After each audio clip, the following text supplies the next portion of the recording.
Hey everybody, and welcome back to our YouTube channel. Part 2 of my plant spotlight. Today I want to talk about Philodendron glorious. Probably the one that gets the most attention on the internet, probably because it's ginormous. First things first, this is Philodendron glorious, not to be confused with Philodendron gloriosum over here.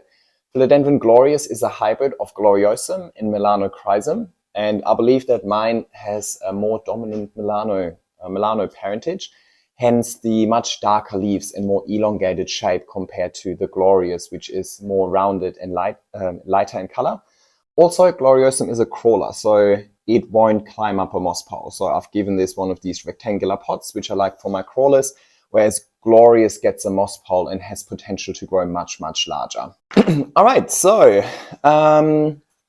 because Philodendron glorious is a hybrid, I believe it is much easier to grow. So if you want to get into your velvet philodendrons, Philodendron glorious is a great one to get started with. It's very easy compared to the two species, gloriosum and melano.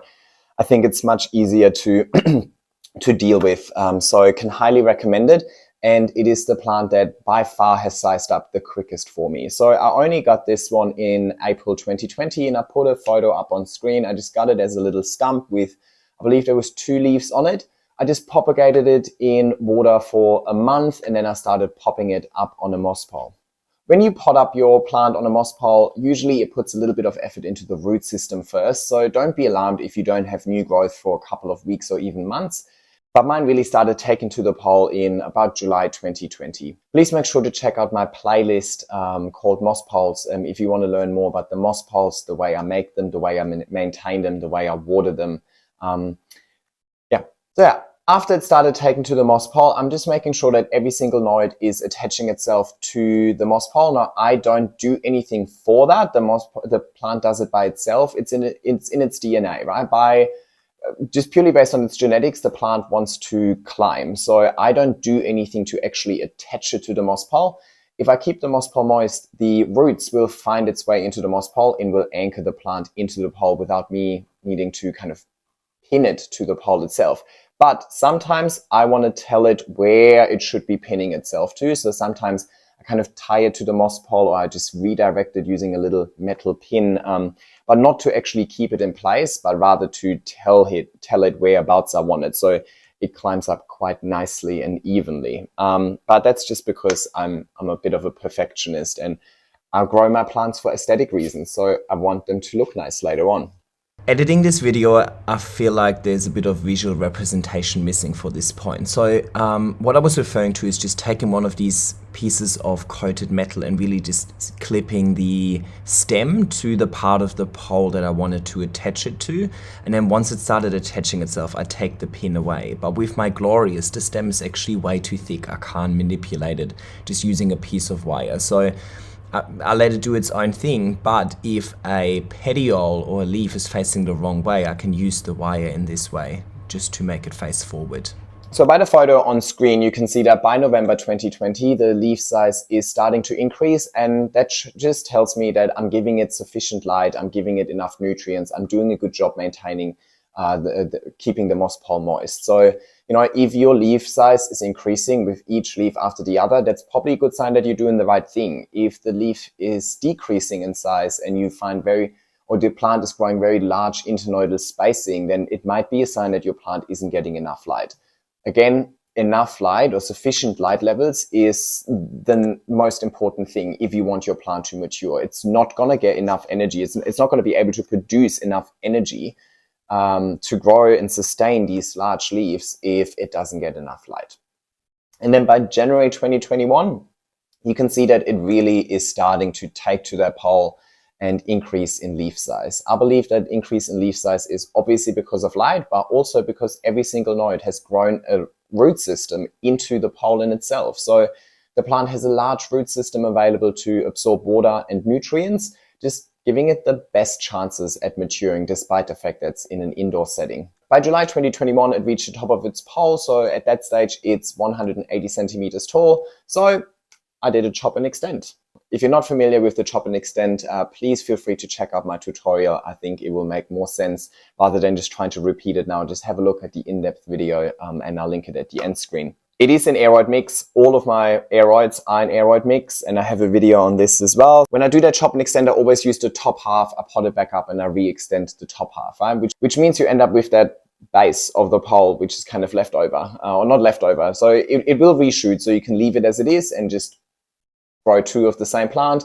I usually swap or sell them, or in this instance, I actually took the moss pole apart. So I put a photo up on screen that shows you what the moss pole looks like on the inside when all of the moss is taken out of it. And you can really see how many roots there are within the moss pole itself. So I just stripped all of the moss away, and then I just chopped it into single node cuttings and propagated all of those and swap them for other plants. Like, I do that a lot. I don't often buy plants. Like, I bought plants at the beginning, but then once I started growing them and I was able to propagate them, I just use my propagations to swap and, you know, get new plants. So a plant hobby doesn't necessarily need to be expensive. You just need to have a bit of time. Like, you just need to give yourself a little bit of time and actually make your plants grow. And you can't be afraid of chopping your plants, right? If you don't want to chop your plants and you don't want to propagate them, then yeah, you will end up having to buy plants. But I love a good chop and extend. I love propagations. So yeah. Now, as always, after the chop and extend, I am a little bit nervous maybe that the plant didn't like it, but so far I haven't had any issues. And quite clearly, you can see by the photo on screen that the plant didn't really suffer from the chop and extend. The leaf size is still continuously increasing. So that root system within the moss pole is sufficient to sustain it while it then starts expanding its root system in that pot that I put it back in. All right, by April 2022, it reached the top of its extension again, and you can see these leaves have gotten really, really large. So that top of the pole that you can see on screen, that's now the base of this pole. So I chopped and extended it again in April 2022. And that's the extension now, and that's what it looks like. So this is its first leaf after the chop and extend, and you can see it's still huge. So it really didn't suffer. And if I turn this around, you can see how many roots this plant has grown into the moss pole and then out of the moss pole. It doesn't matter. I don't bother if these roots come out of the moss pole on the other end. Yeah. A tip I want to give you is that once your plants start growing really, really large, they get really long petioles, and I just don't have enough space for it to spread out, you know. So I take just twine. I like the natural look of it. I don't like these plastic looking Velcro ones. So I just use twine and I just tie the petioles to the moss pole just to give it a neater look, right? It looks nicer, but also it just takes up so much less space, right? If it wasn't for that, I could probably just fit like 2 plants on my wall, but because I tie them all together, I can fit way more. So space is precious. So, you know, I think that's a good tip to potentially incorporate into your own plant journey.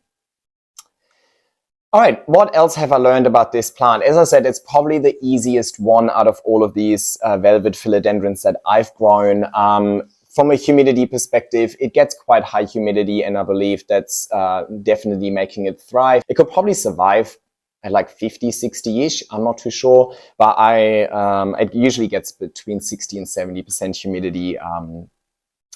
I feed it using GT foliage focus, and I do that weekly. So I'm going to give it a consistent flow of nutrients that the plant can absorb straight away. So it's not a fertilizer, it's a nutrient. So these nutrients are ready to be absorbed immediately. At least that's my understanding. So if I just pour the liquid fertilizer and water through the moss pole, all of the roots within the moss pole can just absorb them and, you know, throw out these huge leaves. Happy days. Yeah, temperature wise, it's in my bedroom. So all the plants in my bedroom get the same care. So it's not like I do anything different to this than to any of the other velvets that are there. So it gets high humidity. It gets, you know, mild temperature. So I try to not have the room. I try to have the room not drop under 18 degrees. Also because I live there, right? Like I don't like under 18 degrees myself. So the plant just gets to enjoy what I enjoy. And that's pretty much it. It's honestly really easy going. So if you are looking for a nice, large, heart-shaped velvet philodendron, 1000%. Try and get yourself a glorious. It's quite readily available over here these days, and it has really dropped in price as well. So yeah, but again, who knows? Doesn't really matter what the availability in Australia is. That has absolutely no impact on you guys, because I'm assuming you're not watching from Australia. Yeah. So yeah, here it is. Look at it. Again, please check out my moss pole playlist if you want to learn more about the moss pole in itself. The moss pole techniques I use isn't unique to this specific plant.